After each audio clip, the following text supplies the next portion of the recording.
Hi guys, సోమవారం మనకి nomination points వచ్చేసాయి. ఏంటంటే అప్డేట్, సంజన గారిని రీతు చౌదరి అయితే నామినేట్ చేయడం జరిగింది. ఇది 1-2 సార్లు కాదు, ఫిఫ్త్ టైం ఎవరైనా నామినేట్ చేశారంటే రీతు చౌదరి సంజన గారిని నామినేట్ చేయడమే. సో ఆమె ఏమన్నదంటే, నీకు పర్సనల్ గా నీకు నాకు ఫ్యామిలీ గొడవలు శత్రుత్వం ఏమీ లేదు, కానీ నన్ను ఎందుకు టార్గెట్ చేస్తున్నావు, నీకు ఏం కావాలి అంటే రీతు చౌదరి మనసులో నాకు తెలిసి ఏముందంటే, నాకన్నా అంటే నాతో ఈక్వల్, అంటే ఎలా ఉందంటే నాతో ఈక్వల్ ఎవరైతే ఉంటారో వాళ్ళకే నామినేట్ చేస్తే, అంటే దివ్య సంజన వీళ్ళిద్దరు ఆమెకు సరిపోటీగా ఉన్నారు. అంటే వీరిద్దరు నామినేట్ చేస్తే నాకు నెక్స్ట్ వారం బూస్ట్ గా ఉంటది. అంటే వీరిద్దరు కూడా నామినేషన్ లోకి వస్తే వీళ్ళిద్దరిలో నాతో పోల్చుకుంటే వీళ్ళిద్దరు బయటికి వెళ్ళిపోతారు అనే విధంగా అయితే ప్రతి వారం సేఫ్ గా ఆడుతున్నట్టు నాకైతే రీతు చౌదరి కనిపించింది.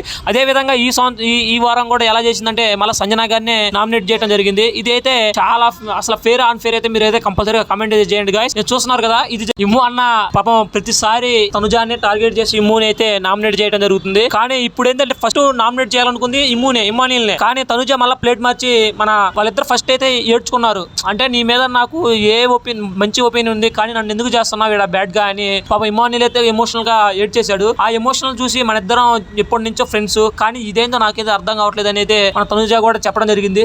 సరే నీకు నాకు ఏమి శత్రుత్వం లేదు అని అయితే లాస్ట్ అయితే పాయింట్ చెప్పేసి ఎమ్మటే మన డెమన్ పవన్ కల్లి ప్లేట్ తిప్పేయడం జరిగింది. మన డెమన్ పవన్ ఏమన్నాడంటే నవ్వుకుంటూ ఎమ్మటే, ఓకే ఇప్పుడు దాకా జరిగింది జోకా అన్న విధంగా అయితే అన్నాడు. అవును జోక్ కాదు, జోక్ ఏంది జోక్ అని తర్వాత తనుజ అయితే నేనైతే నిన్నే నామినేట్ చేస్తున్నా, నా ఫస్ట్ నామినేషన్ అని డెమోన్ కల్ అయితే చూపించడం జరిగింది. డెమోన్ అయితే ఆశ్చర్యపోయాడు, ఇదేంది ఫస్ట్ ఇమానియల్ చేయాల్సింది నాకు చేసింది అని అయితే ఆశ్చర్యపోయాడు. తర్వాత వీళ్ళిద్దరు డిఫెన్స్ చేసుకోవడం జరిగింది. డిఫెన్స్ చేసుకున్న తర్వాత తనుజ నామినేషన్ అయితే మన డెమోన్ పవన్ అయితే చేయడం జరిగింది. తనుజ డెమోన్ పవన్ ని నామినేషన్ చేసేటప్పుడు ఏదో ఒక పాయింట్ అయితే రేజ్ అయ్యి ఎమ్మటే చౌదరి కూడా అందుకోవడం జరిగింది. మొన్నటి దాకా ఇద్దరు అక్క జిల్లా లాగా వీళ్ళు చాలా చిత్రత్వం అయితే పెంచుకున్నారు డెమన్ పవన్ వల్ల. రీతు చౌదరిని అండ్ డెమన్ పవన్ అయితే వీళ్ళిద్దరిని అయితే నామినేట్ చేయడం జరిగింది. రీతు చౌదరిని అయితే మాత్రం నిన్న చెప్పిన నాకు నాగార్జున గారు చెప్పింది వరస్ట్ అనిపించింది. ఆ పాయింట్ ఆయన అయితే రేజ్ చేసి నామినేట్ చేశాడు. ఇలాంటి వీడియోస్